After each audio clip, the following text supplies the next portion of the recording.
last week in chapter 2?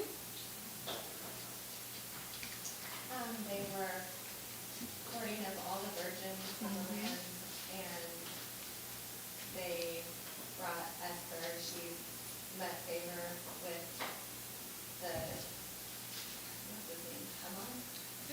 The guy in charge, whoever he Right. was. Yeah. And everyone else in the palace, pretty Yeah. much. Like, she met favor with everybody, and they all liked her. And then she came before the king, and she pleased him. And so they put her through like 6 months of perfumes and oils and beautifying treatment to make her beautiful, more beautiful, I guess, a year's worth, actually. And there were 6 months of certain kind of oils and beauty treatments, and 6 months of none of them. And so then she was very beautiful, and he made her queen. Yeah. So now there's a Jew Oh, yeah. who's the queen of Persia. Esther's benefactor, Mordecai. Mm-hmm. Mordecai orders a plot. Right? That two of the king's men are plotting to kill him. And so he gets word to Esther, and she tells the king she is allowed to see the audience with the king, and she tells him, and so the plot is foiled. And it all goes down in the records. It goes down in the records, but it also just kind of loses name. Sherry, I'm sorry. it's okay. So, Yeah, that's why I usually sit back there. yeah, I know. So, do you remember anything about the introduction of Mordecai? He was some kind of an official, but He was that's hanging around kind of interesting because he's Jewish, but apparently nobody knew him. Or whatever. I mean, he's official at the king's gate. He works, has some kind of job at the palace, yeah, at the king's gate. And he was, Esther's uncle. yeah. Cousin. Yeah, that's right. But she was an orphan, so he took her in and raised her like her daughter, like his daughter. And he's a Benjamite. He's a Benjamite. What else? This is important this week. That background of Mordecai is very important. He was a Benjamite, and what else? He did not bow down or thank God. That's today. Oh. Uh-huh. Do you remember anything about his ancestry?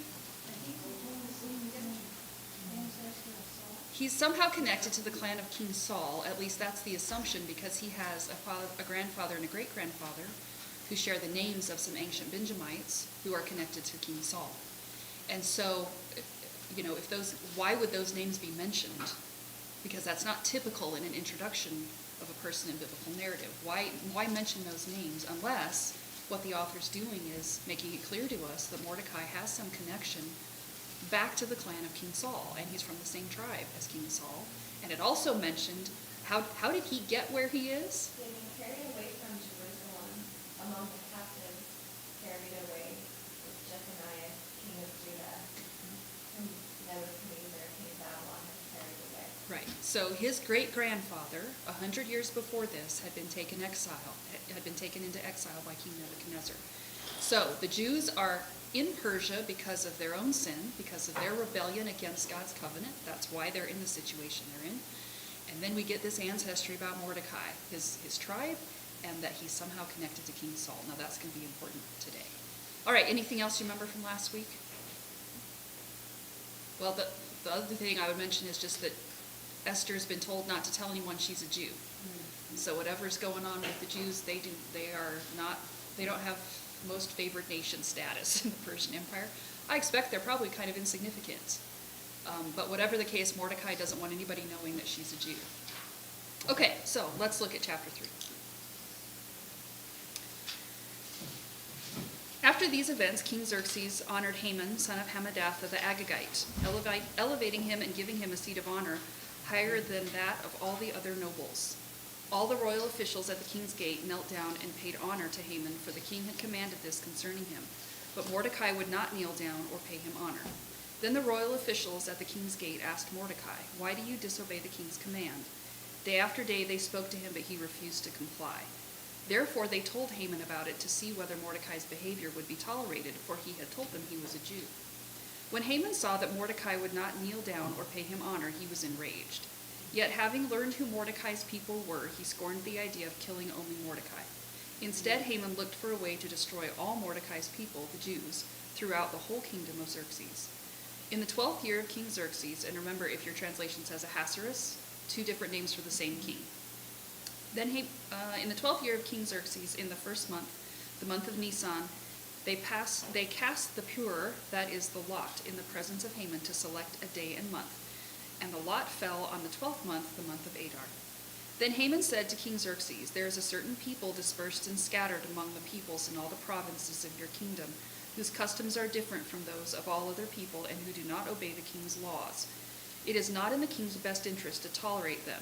If it pleases the king, let a decree be issued to destroy them, and I will put 10,000 talents of silver into the royal treasury for the men who carry out this business. So the king took his signet ring from his finger and gave it to Haman, son of Hammedatha the Agagite, the enemy of the Jews. Keep the money, the king said to Haman, and do with the people as you please.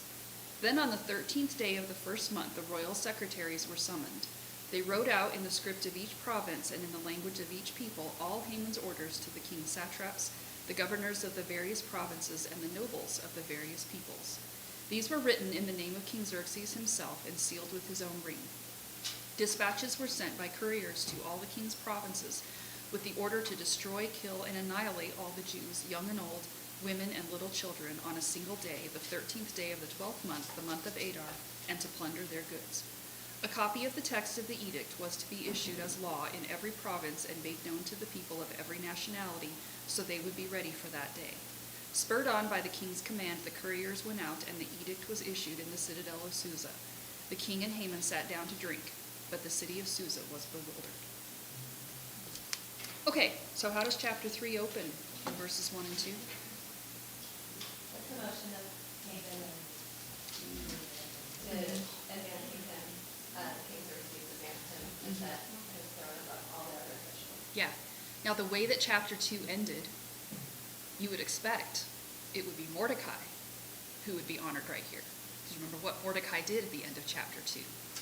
How he intervened to stop this assassination plot against the king.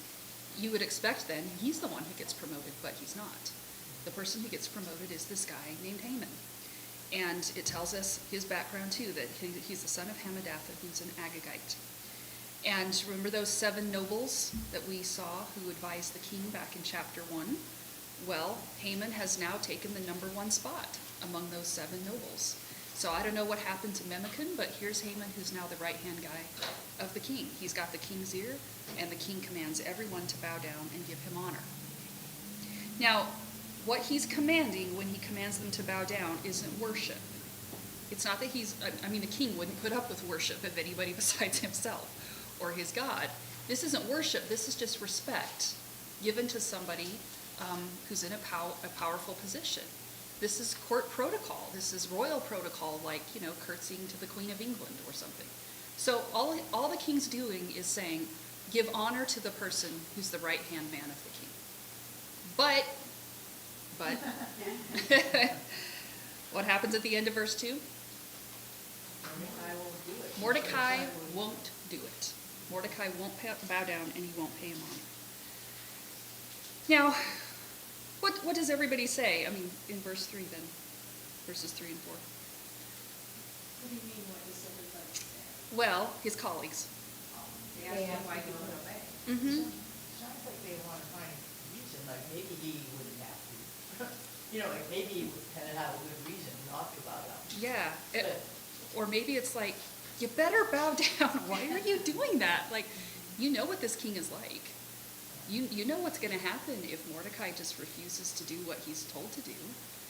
I kind of get the impression these officials are like, if you don't bow down, it's, why are you doing that when you know it's so dangerous? And they don't just ask him and wait for an answer. Day after day after day, they're like, why will you not do this? Because it's dangerous what Mordecai's doing. So when he won't, yeah, go ahead. I kind of wonder too, is we have to, why don't you? Yeah. Attitude. Mm-hmm. Yeah. How are you gonna get away with it? We would get away with it. Well, yeah, because then what do they do next in verse 4? It's They do. They go and tell Haman because they want to find out, is this going to be put up with? Can anyone just get away with not honoring the guy the king says to honor? So they go and tell Haman because they want to see what will happen. And did you notice what it added at the end of verse 4? Mordecai told him he was a Jew. They know he's a Jew. Now that's very interesting. Why would that make a difference? But it does. Okay, now how does Haman respond when he hears about this in 5 and 6? He was very angry. How angry is very angry? Yes. enraged. He is, wow, yeah. He is so angry when he realizes what Mordecai is doing, that when he finds out Mordecai is a Jew, what does he decide to do? Kill everybody but the Jews. Now that seems a little over the top. Like, why wouldn't you just take out Mordecai? But surely Haman can figure out how to get that done. If Mordecai's the one who's got you upset, just be rid of Mordecai and be done with it. But that's not Haman's response. His response is that he wants to wipe out the Jews, and not just the Jews in the citadel, not just the Jews in Susa, but the Jews in the entire empire. Remember how big this empire is? Like India to Sudan to Turkey? He wants to wipe out the Jews in the whole empire because of what Mordecai's doing. Now, that seems a little bit dramatic. Like, we went from 0 to 60 and just nothing flat right there. Why does he immediately resort to genocide when he realizes that Mordecai won't bow down to him? Something's going on here. There's something in the background. These people have always been rebellious. What's that? Haven't these people always been rebellious and refusing to worship the way The they Jews? should? They do have a reputation for being a little bit of a troublemaker. Can we go back? Sure. Can I ask, why does Mordecai not want to bow down? He does not worship? What is the reason after he has told Esther, he's still about it, and he's making this big scene? Can you explain that? Oh, you played right into my hands. Did you notice the emphasis? Can I go back as well? Is this going to be a question that throws me off? Yes. Well, we didn't mention in verse 1 that Haman is an Agagite. Okay, so let's just stop right here and talk about this. Did you notice that emphasis on the ethnic background last week of Mordecai and this week of Haman? So again, it's unusual to even mention that he is the son of Hammedatha and Agagite. Why does that matter? Well, it's not just that he says it when he introduces him, but he keeps reminding us of that. I noticed especially in verse 10 when it calls him Haman, son of Hammedatha, the Agagite, the enemy of the Jews, just to make sure we got it. Not the enemy of Mordecai, the enemy of the Jews. So, okay, so let's talk about this. Do you know who King... Anxiety towards animosity towards the Jews is something that Haman has been bred with. I mean, that's been in Yes. his ancestry for It goes back to that bleeding, what's that bleeding? I'm doing my Oh. ears. Who do you know who King Agag was? Because y'all just went through 1 Samuel with Scott, right? Do you remember who King Agag was? Amalekites. He was. Amalekites, or whatever they call them. He was They the were king of the supposed to Amalekites. Destroy, Mhm. which Saul didn't. Yes. Even though God told him specifically, kill the king and take out all the people and all the animals. Yep, Destroy the whole thing. Mhm. And Saul didn't do it. that's right. So this label Agagite is either another name for the Amalekites or for the Amalekites specifically descended from King Agag. So Haman is an Amalekite. And there's a long, long hostile history between the Amalekites and the Israelites that goes back 1,000 years. So when God brought the people of Israel up out of Egypt, they'd just been delivered out of slavery. They had no king, they had no standing military. They were tired, they were wandering through the wilderness, they were a threat to nobody, and the Amalekites attacked them because they were looked to be defenseless and tired. and the Amalekites were completely unprovoked, and they attacked the Israelites, and that's the story where Moses has to have his arms held up. As long as his arms are held up, then Joshua wins the battle, and God intervenes for them, and they defeat the Amalekites. And from God's perspective, when the Amalekites attacked his people coming out of Egypt, they attacked him. And so he says after that he will be at war with the Amalekites from one generation to the next until the day comes when he will completely wipe them out. And he says in Exodus, he will blot them off the face of the earth. And then Moses even commands the people that when the time comes, they had better pay attention. So he says, this is the end of Deuteronomy. Moses says to Israel, remember what the Amalekites did to you along the way when you came out of Egypt. When you were weary and worn out, they met you on your journey and attacked all who were lagging behind. They had no fear of God. When the Lord your God gives you rest from all your enemies around you in the land he's giving you to possess as inheritance, you shall blot out the name of Amalek from under heaven. Do not forget. So when the day comes when God says judgment is now here for the Amalekites, the Israelites are supposed to remember what they did and do what God says. Now that opportunity comes 500 years later with King Saul. So King Saul, the first king of Israel, and this is all described in 1 Samuel 15. Now we're not going to read all of that, but I'm just going to read for you the significant section from 1 Samuel 15. So Samuel the prophet comes to Saul, and it says, Samuel says, I'm the one the Lord sent to anoint you king over his people Israel. So listen now to the message from the Lord. This is what the Lord of hosts says. I will punish the Amalekites for what they did to Israel when they waylaid them as they came up from Egypt. Now go attack the Amalekites and totally destroy all that belongs to them. Do not spare them. Put to death men and women, children and infants, cattle and sheep, camels and donkeys. Then Saul attacked the Amalekites all the way from Havilah to Shur, near the eastern border of Egypt. He took Agag, king of the Amalekites, alive, and all his people he destroyed with the sword. But Saul and the army spared Agag and the best of the sheep and the cattle, the fat calves and the lambs, everything that was good. These they were unwilling to destroy completely, but everything that was despised and weak, they totally destroyed. So when it came time for God's judgment against the Amalekites, Saul didn't do it. And in fact, it becomes clear later that he actually spared a lot more of the people than it sounds like here, because the Amalekites caused problems for David not too long after this. They were still coming in and ambushing people and taking people captive from their villages and all kinds of things. So Samuel steps in and executes Agag, but the Amalekites are still there because Saul doesn't do what he was supposed to do. Now, what do you think about all of that in relation to what's happening right here with Mordecai and Haman? Well, ask your question.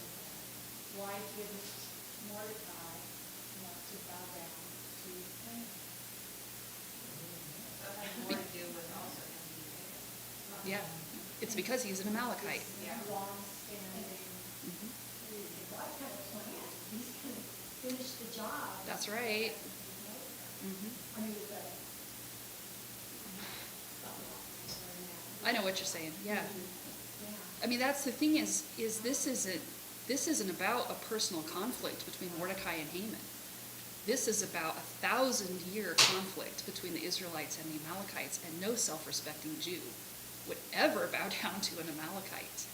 That's the problem, is that Mordecai's a Jew and Haman's an Amalekite.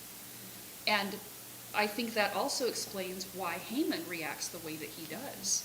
Because for Haman, this is also just not a personal insult. It's the fact that Mordecai's a Jew that stirs him up. That's what makes him angry. And I think that explains why his response is not, let me get rid of Mordecai, but let me get rid of the Jews. Now, here's the thing. That connection now between Mordecai and Saul is very interesting. Because if Mordecai is a Benjamite connected to the clan of King Saul, how is it that he's even in this situation with Haman? Because Saul disobeyed. If Saul had done what he was supposed to do 500 years ago, Mordecai wouldn't be in this situation. So it's not just that the people of Israel are suffering under the occupation of the Persians because of their rebellion against the covenant. It's that now the people of Israel are coming up against the consequences of Saul's sin. And specifically, people from his own tribe and his own clan are coming up against the consequences of Saul's disobedience 500 years before. Haman would not be the right-hand man of the king of Persia if Saul had done what God commanded him to do. So then the big question is, when they disobey, they had their chance.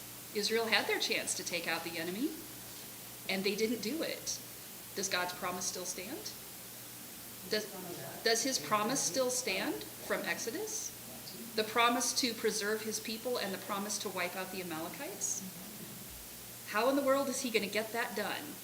Is he going to keep that promise when his people have already been disobedient? And the thing that's so surprising is that Mordecai was not, he can't see the future, what's going to happen, right? He's just thinking, what's God? Yeah. There's so much irony right here that, that it's now an Amalekite who has the upper hand over the Jews after all that time.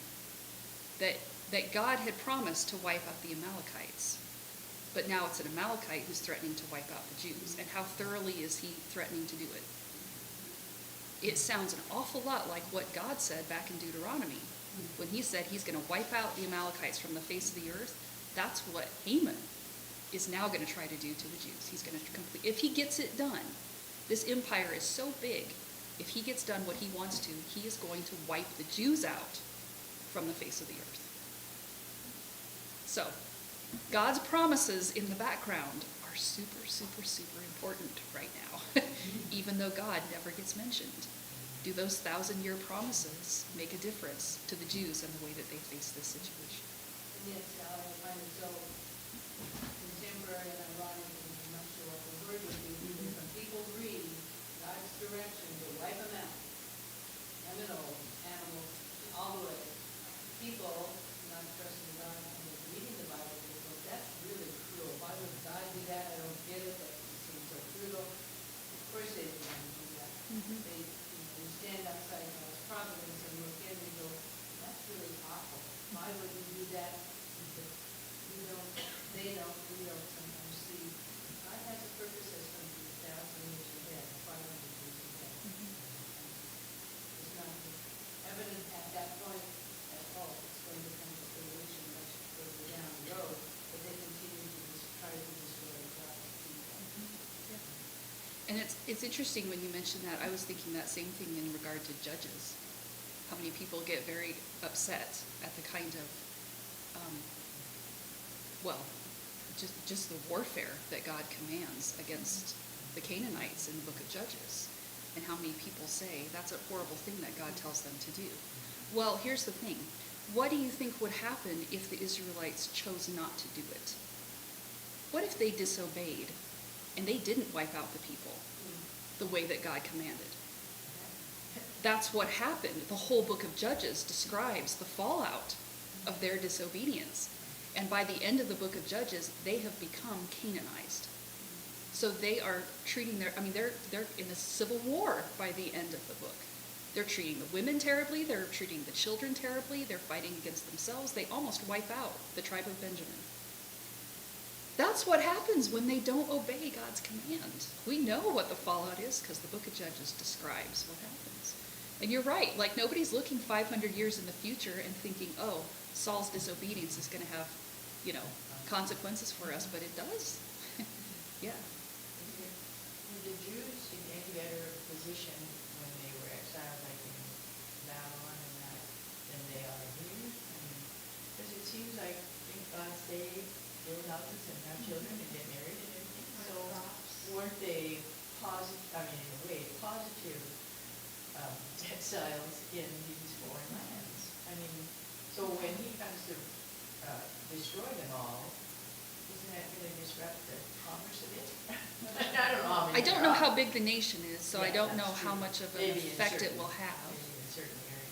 But Well, it's, in yeah. Jeremiah, when Jeremiah's letter tells them to to do what Barbara said, plant, take up residency and, start Settle over, in. basically, and settle in. And so Mordecai is sitting at the king's gate. He has achieved some sort of success for himself, and this is happening after, isn't it? After, is it Cyrus who let the first Yeah. wave of Jews go back? Yep. So that at this point, the Jewish people have had the opportunity to return to their land or stay where they are in Babylon or wherever. And Mordecai obviously has chosen to stay. And the fascinating thing with Mordecai is that he honors the king, but he worships the Lord. I mean, that becomes very clear in the book, that he's a benefit to King Xerxes and the monarchy, but he doesn't have misplaced loyalties when it comes to his worship. Yeah. And he doesn't even obey. I mean, this isn't the command of Haman that he's disobeying, it's the command of the king that he's disobeying, because he will not bow down to an Amalekite. All right, now, what happens next in verse 7?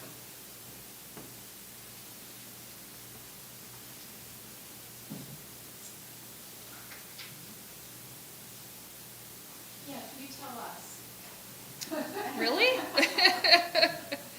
It's the whole casting of lots thing. So Haman And rolls the they're dice. casting them every day for a year. I'm confused as to. Well, why don't you- Let's roll it in. Yeah. Would until you- they- Is it until they get the answer they want? My translation doesn't. Yeah, Tell me what your translation Well, says. Your translation and ESV are probably more in tune, but New King James says, 7, in the first month, which is the month of Nisan, in the 12th year of King Ahasuerus, they cast pur, that is the lot, before Haman to determine the day and the month until it fell in the 12th month, which is the month of Adar. So I would say don't get hung up on the word until. They're not casting lots every day until they get the day they want. They cast the lots, and the lots choose the day. Yeah, the way I read it, because mine says they cast it day after day and month after month until the fall. So my thought was that what they were doing is they're casting, Taking an average. no, like, no, I guess it's like, first we're casting for the day, which day it will be. So you're figuring out which day, so maybe you only have to keep casting, and they figure out the day. Okay. And then, so like maybe it's like Monday through Sunday through Monday, they figure out each day, then they cast through the months until they figure out which month. And I don't know. And they're trying, what are they trying to determine? I don't- They're gonna. The day and the month when they're going to set. Day and Yeah. So that's how I got it, was like, if you're drawing straws, like however they do it, like you draw, okay, well now this and this until you weed down, and that's the day that was chosen. And then they had to weed through the months until they got the month that was chosen. That's how I've always understood it. Like, Yeah. not that they did it day after day after day. Right. They just, until they got through all the days, then they knew which day, and then they. Okay. Yeah. I kind of think of it more as my kids, like when they're weeding through something, not casting lots, but like, I don't know, like when they're sorting through, like, okay, we sorted through. We that's sorted what- out all these parts that we don't need. But it's more like a dice thing, but, Yeah. right, isn't Mhm. they're more like a dice. Yeah, it's like rolling dice. Right. Yeah. So I think they had like a dice kind of thing, and then they figured out that was the day, and then they figured out the month. Yeah. So it's not, they're not continually rolling the dice Right. every day. Okay. They're rolling it enough times to determine the day and the month, however many times that takes. But they determine the day and the month, and then they send out this decree as soon as they decide. Yeah. And it is like the lots in the Persian Empire would have been like dice, but they don't use dice for gambling, they use it for divination, because their understanding is that the gods are working through the dice to choose the day. In my notes, it says that in Hebrew, he does not have ample lot or Yeah, I mean, my translation says too that it's added in there, but it's just added in to clarify this is how they chose. Okay. So, yeah. The dice fall on this day. So this was a pagan practice. Yes, yeah, So when, yeah. so then when the disciples did this, was that endorsed then to allow, because they passed lots a lot too. They did, but they didn't a lot, but they did when they chose like someone to replace Judas. But the thing is that they stop and pray, and then they say, among these men who've been eyewitnesses, we need to choose. And so they say, Lord, show us who it is. And then they cast the lots. It goes Yeah. back in the Hebrew culture as well, doesn't it? Well, yeah, with Jonah, there's some other places where they cast, well, I guess with Jonah it was the pagans who did it, but there are other places where. Where did the urine come in? With the high priest, The high priest. so the high priest Yeah. uses, And it's a that's kind of a form of lots, back in. where what they understand Yeah. is that God will make it clear his will about the nation through these particular lots. Yeah. So, Haman rolls the dice, so to speak, and the lot falls on the 12th month, which would be February, March. And it's interesting because it's a month before Passover. So that means that before the next Passover, the Jews will be gone. And then he goes to the king, and what does he say? And he starts telling the king about these people, and it sounds like the king didn't really have too much of a clue about the No. Jews, I don't think. And the thing of it is, he says two things. He says their laws are different from those of other people, and they do not observe the king's laws. But the difference is that it's true that their laws are different, but it's not true that they didn't obey the king's laws. Except for Mordecai Well, and him except for refusing to bow Mordecai. down, but, You know, yep. It's like Haman intentionally keeps it all very vague and just says, there's this group of people basically who are a threat to the empire because they keep separate and they do their own thing and they won't obey the king's decrees. Well, he's just describing Mordecai, but it's making it out like, and all these people are troublemakers and you shouldn't be tolerating that sort of thing.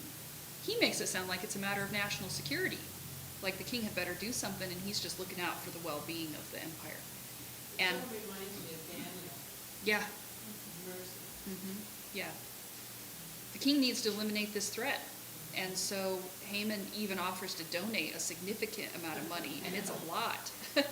He offers to donate to the royal treasury to help fund this campaign if the king has any, financial hesitancy.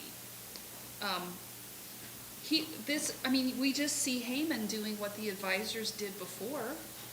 We see him knowing exactly how to get the king to do what he wants. Because he knows that if he wants to destroy the Jews, he has to make it sound like it's in the king's best interest.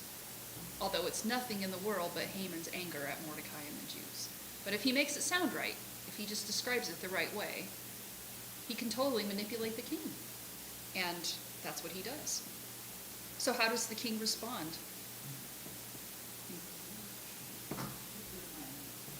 I know. This brutal plan totally works. It just kills me that the king agrees to wipe out an entire people group in the empire without actually knowing who they are or what they've done. He doesn't do he doesn't even ask a question. He's not interested in any kind of investigation, knowing, okay, so what exactly have they been doing that's a problem, or what commands will they refuse to? No, he doesn't ask anything. He just takes his ring off, gives it to Haman, which means here's the royal authority to do what you want, hands over his ring and says, keep the money. Which kind of kills me too, because if it were all about bribery, I would understand it a little better. But he doesn't even take the money. He just says, keep the money and you do with those people whatever you please. A Persian king just giving an Amalekite the authority to do whatever he wants to the Jews. Yeah, what a guy this King Xerxes is. Well, we know he's just self-absorbed. He has too much money and power and no accountability, and his pride just makes him easy to manipulate. So what's the result in verses 12 to 14? They sent out their command Mm-hmm. to let everybody know what's going to happen. Yep. Haman writes it out, summons all these secretaries to translate it, make sure everybody can understand it, sends it to all the provinces, all 127 provinces of the empire. Remember how big the empire was. This just covers a vast amount of territory and goes out to all of these leaders, sealed with the king's ring. Did you notice how many times the word each or all or every gets repeated in verses 12 to 14? Like, this is a command to completely annihilate the Jews. They are supposed to kill everyone, young and old, women and children, and plunder all their possessions and property. And all of this is supposed to take place on the 13th day of the 12th month. So this, he writes it in the first month, so that means they have almost a year. It's almost a year before the Jews are going to be wiped out, so they have plenty of time to get the word out and prepare for this day. And his plan is to wipe them all out in one day. It's going to be brutal. And the interesting thing is that the words that are used here about their property and the annihilation of the Jews, it sounds an awful lot like those words of Deuteronomy, where God was going to blot out the Amalekites. But now it's not the Amalekites, it's the Jews who are under this threat from him. There must have been a lot of Amalekites there to be able to supposedly do this all in one day and all the territory. Well, it's not the Amalekites, it's the officials. It's just the government officials, whoever works for the king is supposed to do this. But if they're going to wipe them out in one day, that had to be a lot of Amalekites. It was the National Guard of every community. Yeah. basically. So it's not, the people who are doing it are not limited to the Amalekites. It's, the government officials are supposed to organize this. So, I would assume wherever the king's military is, whoever works for the government, everybody who's an enemy of the Jews is going to be involved in doing this. Yeah. Now, how does the chapter finish in verse 15?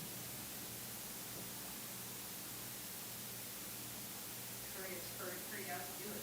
Mm-hmm. And like the city Susa was thrown. Mm-hmm. What did the king and Haman do? Which isn't really a surprise when you remember chapter 1, but it's kind of like having set this whole annihilation in motion. They just sit down and toast each other's success or something. So the two of them are sitting there drinking, and the rest of Susa is just completely bewildered by the whole thing. Of course they are, because there's no reason given for it. There's no warning, there's no explanation. Nobody has any idea why the king has just suddenly decided to wipe out this one people group in the It's empire. such an indication that they had no doubt of giving up. Yes. Yeah, It's just like ants. that's right. Gnats, something that's there for you. That's right. And he's unstoppable. Like, nobody can stand up to him. And it goes with his character when you think about the fact that he was throwing this big party at the very beginning, all because he wanted to go on a campaign to make his empire bigger and Mhm. stronger. Yep. So it doesn't really go out of character with a man that if you tell him there's a group of people in your empire that are a threat to you, the idea of wiping them out would make sense. Mhm. It's like strategically military-wise, if you think you have an enemy within, then, and your whole, and it starts at the beginning of how do I make my empire even bigger, the whole point is just trying to make it bigger, and the first thing you would do is annihilate the enemy within. Mhm. Yeah. The king wasn't too worried about giving his signet ring to somebody else. I mean, that's a pretty trusting kind of thing, because what could Haman have done besides that with his ring? Mhm. This king amazes me because, he has this huge, vast empire. And so I think of him as being a no-nonsense, authoritarian. Nothing you say is going to cause me to back down. And yet he's so swayed at the beginning of the book by his advisors on what to do with Vashti, and then he's so manipulated right here. And I'm just like, how did he gain this vast empire? It's interesting how God makes certain kings rise up and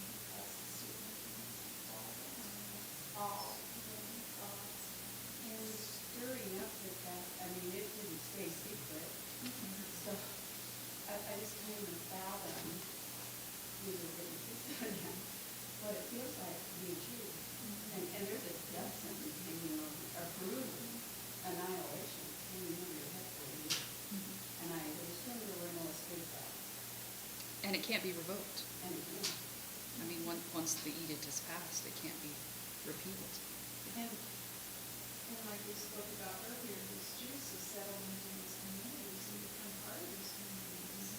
And from what we know about Jewish people now, many of them are businessmen. You know, they're kind of vital. And they're good businessmen for the most part. Yeah, it would be interesting to have that going on for a year. Of course, some of these communities aren't going to get this message the day after. I mean, we're not. yeah. Well, that's why I think Susa, Yeah, Susa's the Maine, it's right there, they got it, They got it. that's why they're in The confusion. first day. But the outline, you know, it would take, probably the reason they did it, said it earlier in the dance, is it's gonna take that long to spread that word far and wide in this vast empire. Well, it's lucky the lots fell that way, isn't it? Or is it? Lucky? Lucky. Because here's the thing. I mean, you get to the end of this chapter, again, no mention of God. Yeah. So on the surface, who's in control? Is it Xerxes? Is it Haman? Is it Lot's fate, karma? I mean, that's what and who appears to be in control on the surface. But is there another reason why the lots fell where they did? Yeah. Here's something from Proverbs. Proverbs 16:33 says, "The lot is cast into the lap, but its every decision is from the Lord." So Haman cast the lot to figure out this date for the annihilation of the Jews. But it's the Lord who determines how it fell. Even the date for this planned annihilation, it's not determined by Haman's gods, and it's not determined by chance. It's determined by the Lord, according to the ancient covenant that he made with Israel when he brought them out of Egypt. So at the Exodus, which they commemorate at Passover, God saved his people from destruction by the Amalekites and promised to do that from one generation to the next. Will he do it again now that they're in exile in Persia and they violated the very covenant that they promised to do? Proverbs 16:33.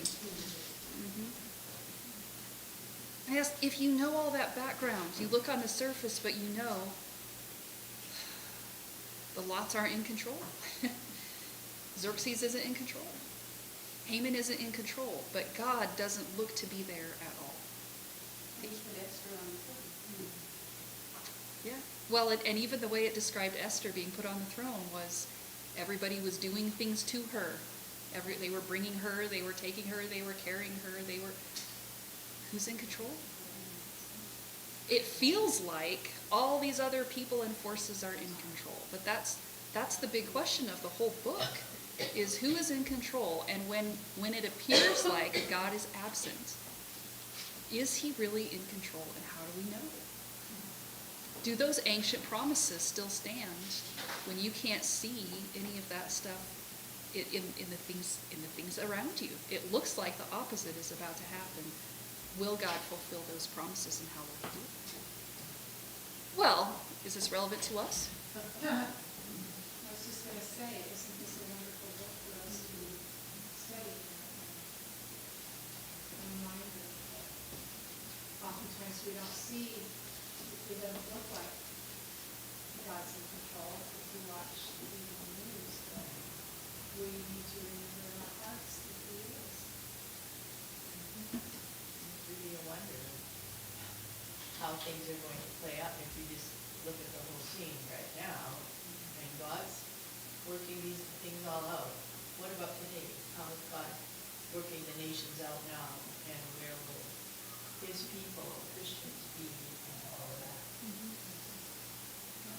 Faithful, we hope, because Christians are scattered all over the world now. Yeah, and he's working in nations and he's working in individuals. The individuals compose the rest. And, well, we talked a little bit about this last week, but I was thinking about it again when I read this chapter, that when you're in a situation where the culture is opposed to your God, where you're very much at odds with your own society, that's a very natural place to feel like, God, where is God? But even more so, if you're in a situation that's the consequence of your own sin. Then, of your own sin, then it's really tempting to feel like, where is he? If I'm in this situation because of decisions I made or decisions my family made or decisions my nation made, I mean, Mordecai and the Jews are in this situation because of the disobedience that goes back hundreds of years. And it's so tempting to look at that and to feel like, well, will God really help us? When we are getting what we deserve, in a sense, will God step in and help us? We had our chance to kill the Amalekites and we didn't do it. Is that promise now off the table? Is there a point in praying? Is there a point in calling on God when we're getting the consequences of our own sin? But the thing is, when you know the God of Israel, you know he doesn't abandon us to the consequences of sin. He brings consequences, but he walks through the consequences with us, because that's the kind of God that he is. And so here are the people of Israel, away from the promised land, away from the temple, away from the covenant because they rebelled against it, under the thumb of a Persian king.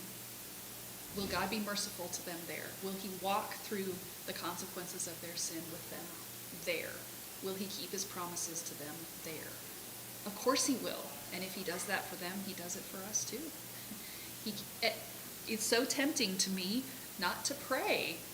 It's so stupid, but it's so tempting to not pray when I know that the consequences that I'm facing are the result of my own foolishness or my own sin. I just kind of feel like it's not even fair for me to pray, is it? Because you'd be unjust to help me, God. That's so stupid. God is so merciful that he will bring justice, but he will have mercy on us too, and he will walk through those things with us. Yet when he says through Isaiah, when you go through the fire, I will be with you. What's the fire he's talking about? The destruction of Jerusalem that is the consequence of their own rebellion. When they walk through that fire, God doesn't say, best of luck to you. When they walk through the fire, God says, I'll be with you, even when you go through that. And he's going to be with the Jews at the time of Esther too. You say that, but is there a time when are we also looking at their confessions and their turning to trust him in it? Are you saying, I gotta say it. Okay. Are you saying that they'll walk through the fire even in rebellion? Or are you saying he will walk through the fire with them when they recognize their rebellion and return to him? Well, I think there are two things right here. So I think one thing is that God is going to keep his promises no matter what. He's going to keep his promises regardless of whether his people obey or they don't. But their obedience will lead to either to consequences or to blessing for them. And he will allow them to experience the blessing of obedience or the consequences of disobedience. But he doesn't abandon them to that, in the sense of, when you finally get it sorted out, come back to me and then we'll talk. It's this idea that even the consequences of sin serve his purposes. But obedience would lead in a different direction for God's people.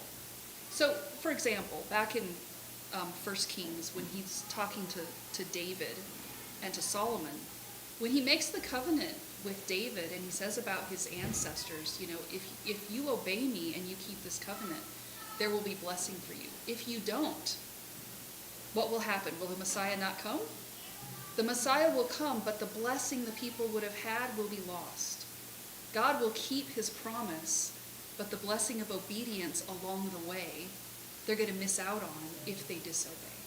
But God is still going to be faithful to keep his word no matter what. And I think the same thing is going on here. There are people, we're going to see with Mordecai. Mordecai has an impressive perspective on the promises of God. He is very confident that God is not going to allow the Jews to be wiped out. But at the same time, he knows if Esther doesn't step up, there are going to be consequences for her family. God is still going to be faithful, but their choice to obey or disobey in this moment will have consequences for them. But God's not going to abandon them to the consequences if they disobey. He will use the consequences, he'll use judgment, even to work his plan and to bring people back to himself. Now, we've been studying the Exodus, and studying too, some similar in that. We know that not all the people who left Egypt were necessarily believers, Mm-hmm. but they acquired some of the blessings by going with the group. That's right. But we also know that they disobeyed, the whole group disobeyed, and God said, there will be consequences. There will be long-term consequences, but I am not removing my blessings from the nation and my people, and will be blessings kept. But you disobeyed with consequences. Some of these people will never repent.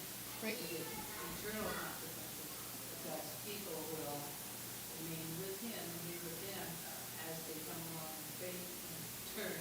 And then they'll disobey again, and God says, I'm still with my people, you get some consequences over this one now, but I'm not changing my course or my promises. Yeah. I think it, to me, of course, it's very fresh in my mind, but it's Romans 8:28. He's God's plan, he's working it, and sometimes I might look at it as, oh, like plan B, and I should have taken plan A, but that doesn't surprise God, and he's Right. still sovereign in all of that. He might teach me something because I didn't be disobeyed, but he's still going to, it's the outcome ultimately is going to be what he desires. That's right. And this is not a small issue, because this affects how we pray. It affects how we relate to God. It affects how we understand his sovereignty and how we relate to him in the middle of sin. Whether we really trust that he will keep his promises. It makes a huge difference in just how we relate to him, how we think about our present circumstances, how we think about our future. If we are confident that he does not abandon us to our sin, he doesn't abandon us to our nation's sin. That doesn't mean there won't be consequences for sin, but our God will walk with us through those things, because that's the kind of God he is. And that's not theory. He actually became a human being and walked through things with us. He got as close to us as he could get. And yeah, he will never abandon us to those things. All right, any last comments? Anything you want to add? I have a question that's kind of off the subject, but if they were kind of secretive about who they were, how did they know who was Jews? I would guess because of the difference in how they worshipped. So they don't have, obviously they don't have temples in Persia, but we know from things in Ezra that there were Levites in captivity who were gathering little communities of people together, maybe in something like a synagogue or a precursor to a synagogue, where they were trying to pass down their understanding of God and the law and stuff in the Jewish communities. So I would assume that and maybe they're trying to keep the food laws, I don't know, but if they're doing anything to try to maintain the worship of God or the food laws or the clean laws or any of that, even if they're not publicizing it, at some point they would stand out, just because they're not working on the Sabbath or they're not eating what everybody else is eating or those kinds of And things. we say this is close to 100 years after they carried it to Yes. captivity. Yeah. So how many generations is that? Somehow they Like- had to have been passing their faith on and teaching their children. I just think that applies to us today. Yeah. Interesting. It's kind of like, They should be recognizable, so these we should. Like how we worship, is that how people know? Or who They'll we know us- worship? They'll know us by our love, or not our love. that's okay. There you go. You're welcome. And I was thinking about that, like with expatriates. If you have an expatriate community, you tend to kind of stick together, at least initially, and to try to keep your traditions and keep your language and all that kind of thing. I used to live in Boston. It was, somebody said, Did you have an expatriate Wyoming community? well, yeah, it was a little bit of culture shock, but I remember somebody said St. Patrick's Day, is celebrated in Boston way more than it's celebrated in Dublin. Why? Because you've got these people with Irish background who are trying to maintain their identity. And I would guess that to a certain extent, the Jews are trying to do that too. Maybe they're not so blatant about it as to have parades in the street, but they are trying to maintain some of their identity, their traditions, their language, so that they don't just get completely assimilated into everything else. There was a man that they didn't want to bring into Dave's room that was even more out of his mind than Dave at that point. And when we started playing Christian songs and stuff, we got permission to do that. And at one point I heard him say exactly this, but, well, the church will do that. And so that kind of thing, it's just, of course, we did have fun with that.